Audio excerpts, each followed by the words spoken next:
बच्चा party, welcome to Arivihan. This is your biology educator doctor Shivani Bhargav. आज का जो हमारा ये वीडियो है ये बहुत बहुत इंपॉर्टेंट है। आपने साल भर जितनी भी मेहनत की है, जिस दिन का आपको इंतजार था 3 मई, आपकी मेहनत के साथ साथ, आपके हार्डवर्क के साथ साथ आपके इस दिन टेस्ट पेपर को सॉल्व करने का अप्रोच क्या है, वो करेक्ट अप्रोच है या नहीं, आपको प्रॉपर टाइम मैनेजमेंट आ रहा है या नहीं, ये भी एक बहुत बड़ा डिसाइडिंग फैक्टर बनता है आपके सिलेक्शन के लिए। तो मेहनत, कंटेंट पर कॉन्फिडेंस ये तो ज़रूरी ही है, साथ ही साथ उस दिन आपका अप्रोच क्या होना चाहिए ये भी एक बहुत इंपॉर्टेंट भूमिका निभाता है। क्योंकि अगर आपने साल भर कितनी ही अच्छी मेहनत की लेकिन उस दिन का अप्रोच गलत है तो ये आपको आपके सिलेक्शन से दूर ले जा सकता है। तो इसीलिए गलती से भी इस वीडियो को स्किप मत कीजिएगा और मेक इट श्योर आप इन सारे इंस्ट्रक्शन को 1-on-1 फॉलो करेंगे नीट के एग्जाम पेपर वाले दिन।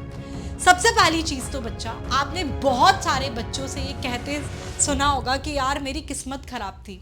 कई बार ऐसा होता है कि वहाँ जो टेस्ट पेपर मिलता है इसको जब मैं घर में 3 घंटे में इत्मीनान से सॉल्व कर रहा हूँ, मैम मैं 620 प्लस स्कोर कर जाता हूँ कि मेरे नीट के सिलेक्शन के लिए जितने मार्क्स चाहिए थे वो मेरे को मिल जाते हैं, लेकिन टेस्ट पेपर में मेरे से सॉल्व नहीं हुआ। ये क्यों नहीं हुआ? अगर आप उनसे अपनी आप बीती पूछोगे तो बोलेगे मेरी किस्मत ऐसे खराब थी कि मुझे जो पेपर कोड मिला उसमें शुरुआत के 3 सवाल ऐसे आ गए जो मुझसे सॉल्व नहीं होते थे, जो मुझे नहीं आते थे। तो वहाँ बच्चा एक आंकलन बिठा लेता है कि पहला क्वेश्चन ही पढ़ते अगर दिमाग खराब हो जाए कि ये नहीं आ रहा मुझे अच्छे से, I am not confident about that, दूसरे क्वेश्चन में ऐसे हो जाए तो वो अपना कहीं ना कहीं अपना होप को लूज कर देता है, अपना कॉन्फिडेंट गिरा लेता है और फिर आने वाले क्वेश्चंस भी उससे ढंग से सॉल्व नहीं होते हैं। ये एक बहुत फैक्ट चीज़ है, आप अपने सीनियर से पूछ सकते हो, ऐसा बहुत सारे स्टूडेंट के साथ होता है।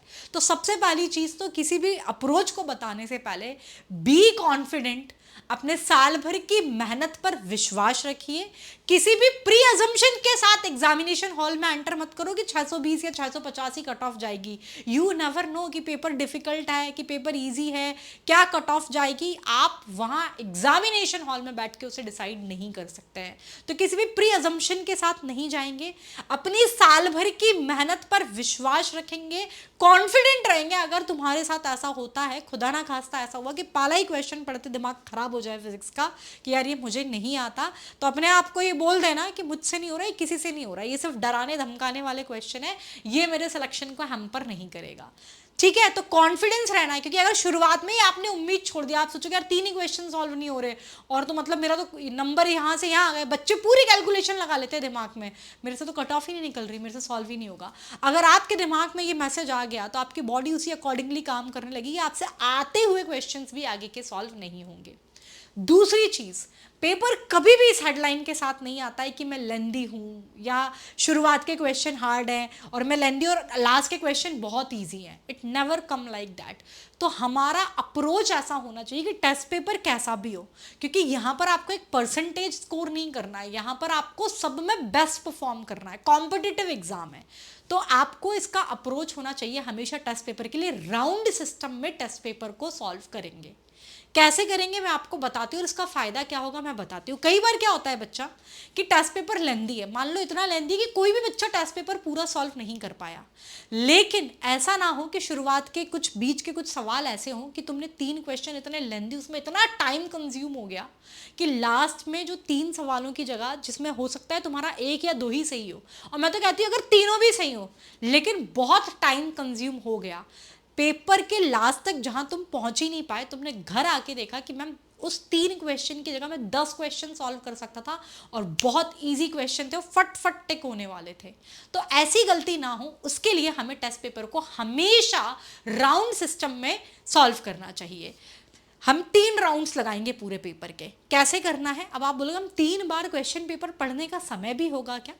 हम जब पहली बार पेपर को गो थ्रू कर रहे हैं तो मेक इट श्योर कि जैसे जो क्वेश्चन, कुछ क्वेश्चंस होते हैं जो आपको देखते हैं कि मैम पढ़ा और तुरंत सॉल्व हुआ, मैक्सिमम क्वेश्चन ऐसे बायोलॉजी में आपको मिलेंगे पढ़ा और तुरंत सॉल्व हुआ जिसमें बहुत ज़्यादा टाइम नहीं लग रहा है। तो पहले राउंड में आप वही क्वेश्चन सॉल्व करेंगे जो कम समय में फटाफट सॉल्व होंगे। लेकिन जब आप पहले राउंड में जब क्वेश्चन सॉल्व करते जा रहे हो लेकिन क्वेश्चन पेपर तो पूरा पढ़ा है आपने, अब जब मान लें क्वेश्चन नंबर 1, 2, 3 बहुत कम टाइम टेकिंग थे, आपने पढ़ा सॉल्व करते हुए निकलते गए। क्वेश्चन नंबर 4 आपने जैसे ही पढ़ा आपको दिमाग में क्लियर हो गया कि मुझे ये क्वेश्चन आता है लेकिन इसमें बहुत ज़्यादा सॉल्यूशन के अंदर टाइम लगेगा, मुझे सॉल्व करना पड़ेगा।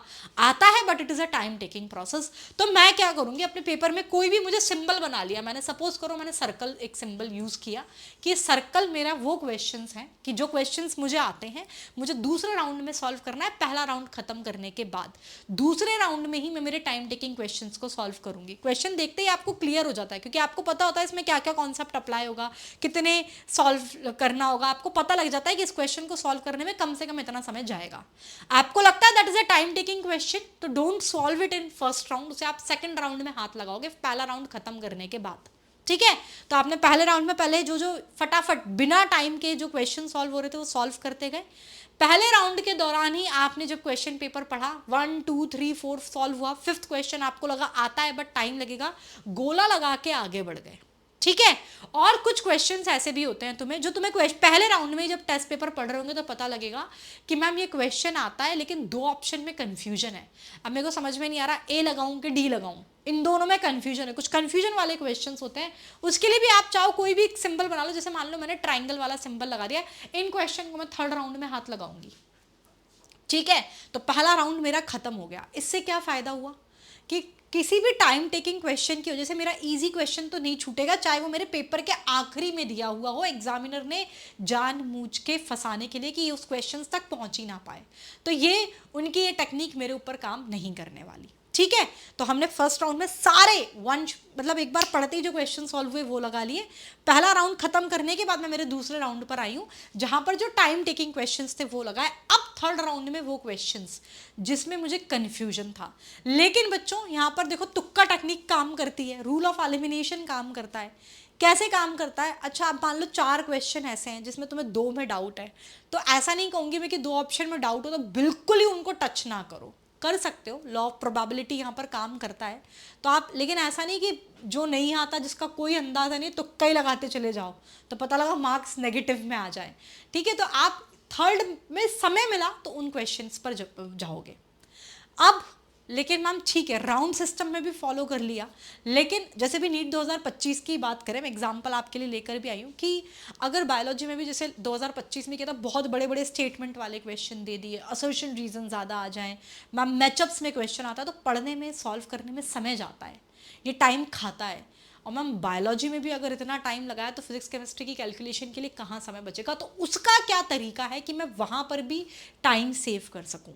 तो देखो बच्चों, मैं आपको उसको मैं अपने जिन्होंने मेरे सेशंस लगाए हैं, अब जैसे कि ये मेरे पहले राउंड का क्वेश्चन है एक्सिट कॉन्जर्वेशन, मुझे पता है इसमें कोई कैलकुलेशन नहीं, फटाक से सॉल्व होने वाला है कि एक्सिट कॉन्जर्वेशन के अंदर क्या आता है, तो मैं फटाक से इसको पहले राउंड में ही सॉल्व करूँगी। अब जब मैं ये मैचअप्स वाले क्वेश्चन आए, मैचअप्स वाले क्वेश्चन आपको जब भी मिले, ये केवल एग्जामिनर आपके नॉलेज का टेस्ट नहीं ले रहा है यहाँ पर, ये कितनी कम समय में आप कितने ज़्यादा क्वेश्चन सॉल्व करते हो, ये गेम है पूरा नीट का। तो आपको ये मैचअप सॉल्व करने का तरीका नीट के पेपर में कैसा होना चाहिए, मैं अपने हालांकि प्रैक्टिस सेशन में भी ऐसे कराती हूँ।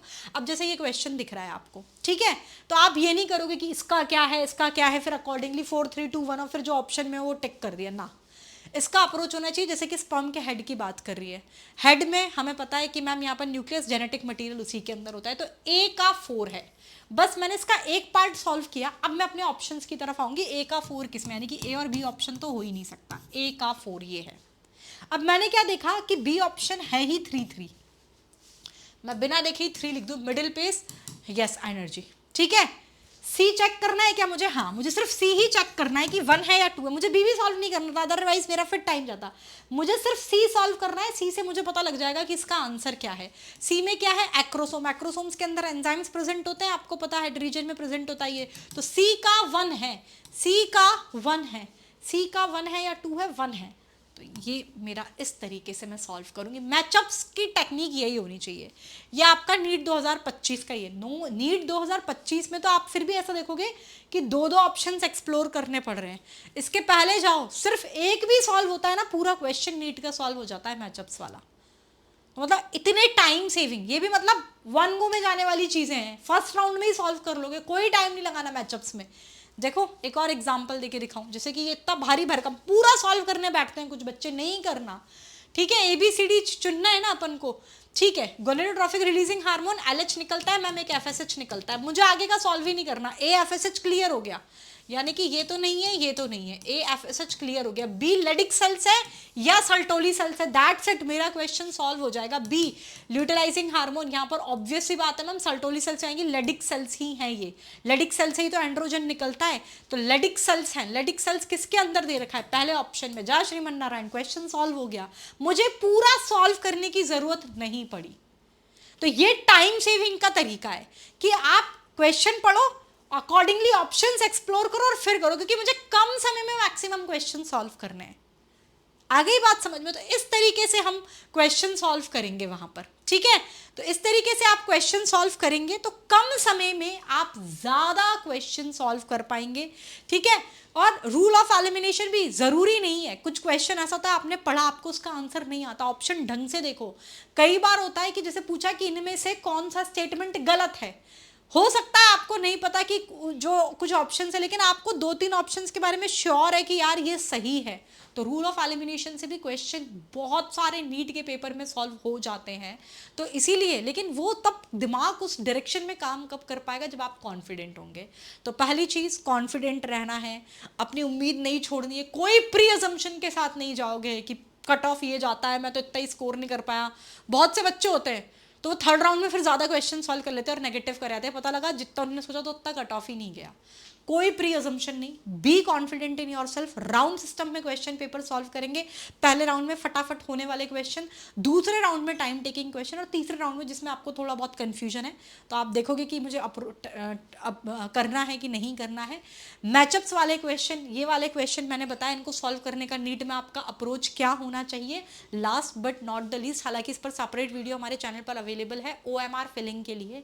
मैं OMR फिलिंग के लिए बताऊं, अगर आप ये कर रहे हो कि मैं लास्ट का 20 मिनट रख लूँ OMR फिलिंग के लिए, रॉन्ग अप्रोच। नहीं, कई बार हड़बड़ाहट में एक हाथ गोला भी ऊपर नीचे हुआ, पूरा सत्यानाश हो जाता है बेटा। तो लास्ट में OMR फिलिंग कभी नहीं करनी। दूसरी चीज़, क्या मैं एक एक क्वेश्चन करके OMR फिलिंग करूँ? नहीं, ऐसा भी कभी नहीं करना। क्यों? क्योंकि आपका माइंड का जो एक फेज बना हुआ होता है कि अभी वो यहाँ पर कर रहा है, फिर वो टूटता है OMR फिल में, फिर बना, फिर टूटता है। 10-15 क्वेश्चन लगाए, उनकी OMR भर दी। OMR बहुत ध्यान से भरना। कई बार होता है 1 2 3 किया, हड़बड़ाहट नहीं रखनी है पेपर में, काम रहना है। 4th छूट गया और वो गोला में 4th भी लग गया, आगे का पूरी OMR खराब हो गई। बहुत इत्मीनान से भरेंगे, हर मतलब मेक श्योर 10-15 क्वेश्चन किए उसकी OMR भर ली, 10-15 क्वेश्चन किए उसकी OMR भर ली, लास्ट के भरोसे बिल्कुल नहीं बैठेंगे। तो आई होप कि आपको ये चीज़ समझ आओ। मैचअप्स और ये जो मैंने क्वेश्चंस बताए, इनको आप ऐसे ही सॉल्व करेंगे। असर्शन रीजन में बच्चों को दिक्कत आती है, दिक्कत क्या आती है मैं असर्शन रीजन में भी बता दूं। उसमें कोई टाइम सेविंग वाला कोई कॉन्सेप्ट नहीं है बच्चा। देखो, पूरा असर्शन पढ़ना ही पड़ेगा, स्टेटमेंट पढ़ना ही पड़ेगा, लेकिन एक प्रॉब्लम जो बहुत कॉमन है वो ये आती है कि असर्शन रीजन का करेक्ट एक्सप्लेनेशन है या नहीं। A और B में कंफ्यूज होता है बच्चा। तो अधिकतर ऐसे क्वेश्चंस, हालांकि आपने प्रैक्टिस की होगी, आप बिकॉज लगा के देख लिया करो असर्शन के बाद। अगर आपको लगता है कि सेंटेंस फिट बैठ रहा है तो A जाता है। मोस्ट ऑफ द टाइम ये टेक्निक काम कर जाती है, ठीक है। दैट्स ऑल बच्चा, दैट्स ऑल अबाउट दिस। तो don't worry about anything, be confident in yourself. आपने अपनी साल भर की मेहनत पर विश्वास रखनी है, जो कुछ भी होगा बहुत अच्छा होगा। Thank you everyone, bye bye, all the very best.